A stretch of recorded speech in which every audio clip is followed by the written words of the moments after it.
If it's a new inbound lead, here's my recommendation. Like if you want a good starting point from somebody that's thought about this stuff for 30 freaking years and took the emotions out of it and actually banged on this and tested it and figured out what I think really works, okay? Now granted, it might be different for different industries, but it's probably not. New inbound lead comes in. I want to be clear what we're talking about, a new inbound lead. This is an actual call-in lead where somebody filled out a web request form, not I found Todd on LinkedIn and I think he's a good fit for me. Okay, that's an identified prospect. That's not an inbound lead. On an inbound lead, I would call them, the first phase that I would have for cadence would be I would call them every other business day for 14 days. Okay, so for 2 weeks, they're getting a call from me every other day. Hey, Todd, Matt Easton over here at Easton University. Wanted to reach out to you personally, make sure my people got you all the information you needed on our sales coaching for logistics. I'm on my mobile, 720-660-3202, right? Hey, Stan, Ben Roberts here with Perk Mortgage.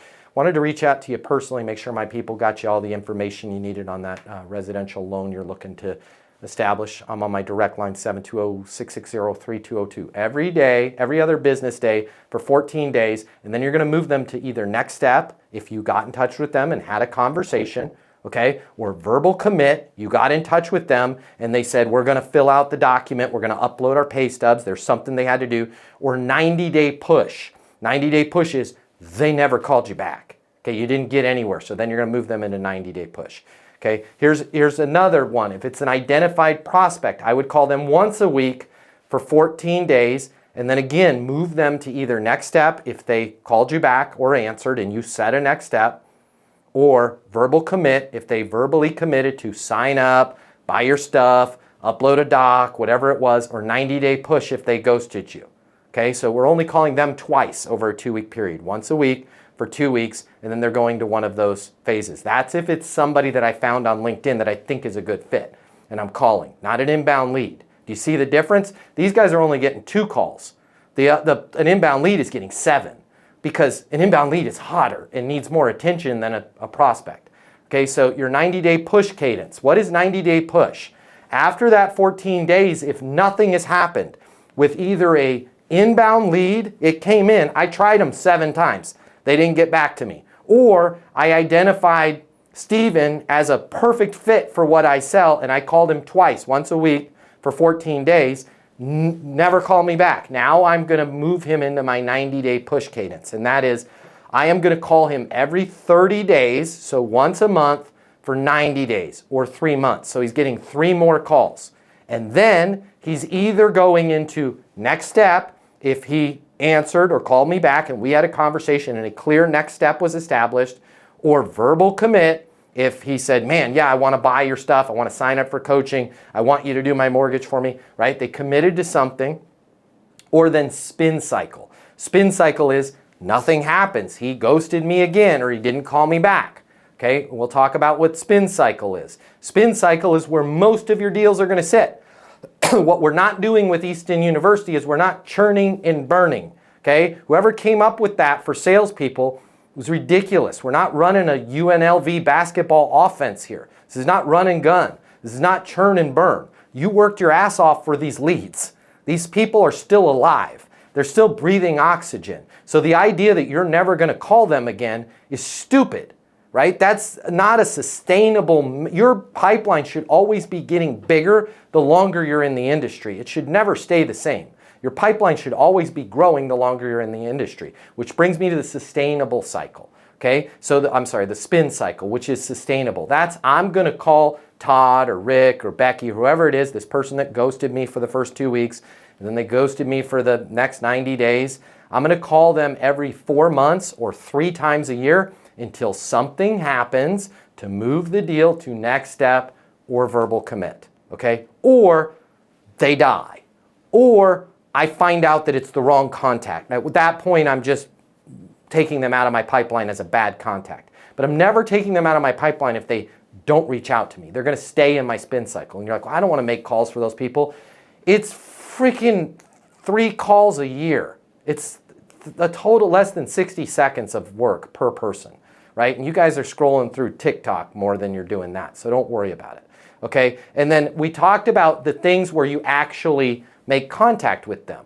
First, identifiable one would be next step, right? Hey, we're really interested in this. I think I'm going to use you as my recruiter.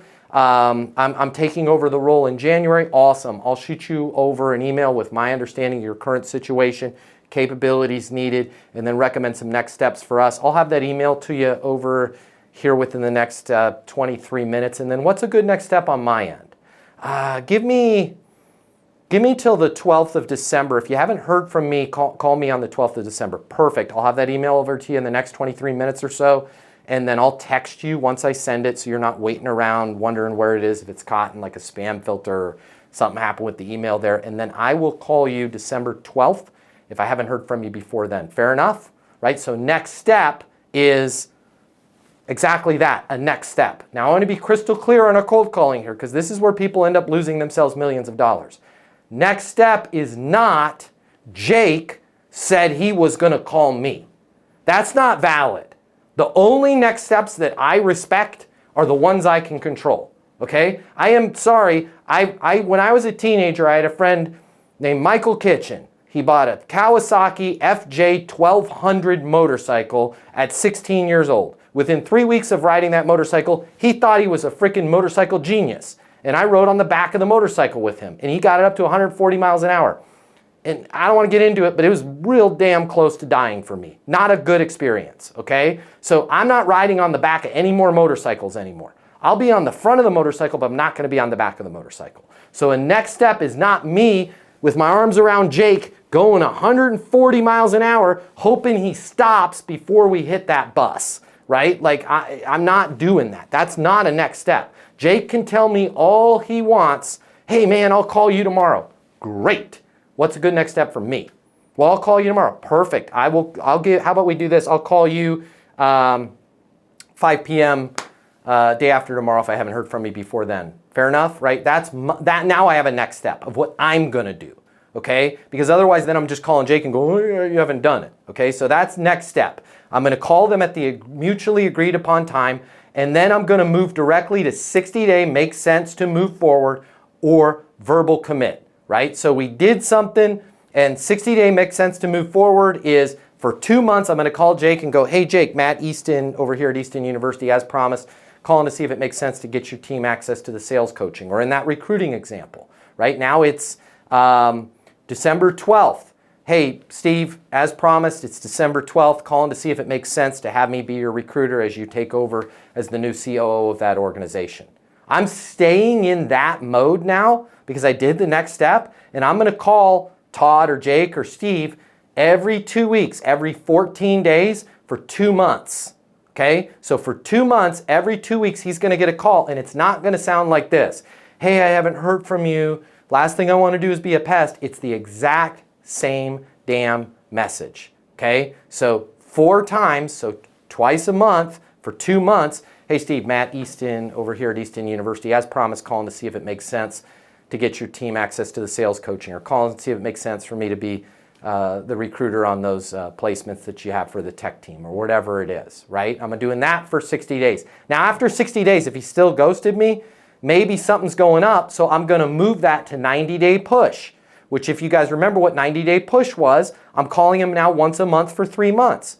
Or he might set another next step. He might answer and say, hey, the deal got pushed until June of 2020 million, right? Perfect. I'll reshoot you over that email summary. And then what's a good next step for me? Call me May of 21 million, whatever it is, right? I'll call you then if I haven't heard from you before then. Notice what all of these places in the cadence have locked in things. There's no wishy-washy. Or he might answer and go, yes, I'm ready to move forward, which he's then in verbal commit. When somebody says they're ready to sign the contract, they're going to sign the contract. They're ready to upload their stuff. They're going to upload their stuff. Now they're in a 120-day verbal commit, and now they've already said they're going to do the thing. Buy my stuff, sign up, complete the application, upload their files. I am not following up. I am not checking in. I am not calling to see if they have any questions. For 120 days, I'm calling them every 2 weeks and going, hey, Steve, Matt Easton over here at Easton University, wanted to make sure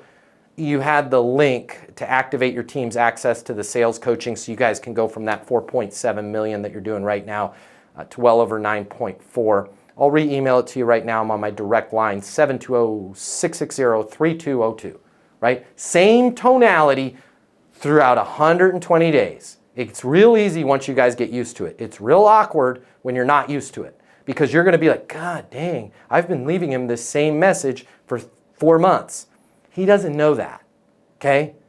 They don't know that. They're not paying attention. They're lazy. They're distracted. What does it mean when they don't call you back? It means nothing. But don't you start taking back steps in your sales process because somebody didn't call you, right? Don't you start retreating. That is the dumbest thing you can ever do. And all of you missed out on really terrific love relationships with people like in high school and college, and you're like, I'm really into them. Man, I really want to date them. And then nothing happened and you took a back step and it turns out that person really wanted to go out for pizza with you the whole damn time, right? Just stay locked into what they said they were going to do. Don't punish them for not doing it. So you're going to do that for 120 days. Now, if they've ghosted you for 120 days, okay? So they've ghosted you for 120 days, you called them every 2 weeks, then you're just going to move them to 90-day push, okay? If they've answered and they're like, bad news, the deal's sort of off, we have to get approval by the board, now you're going to go to next step. But the only place that this can go is 2 places. Either nothing happens and they go to 90-day push,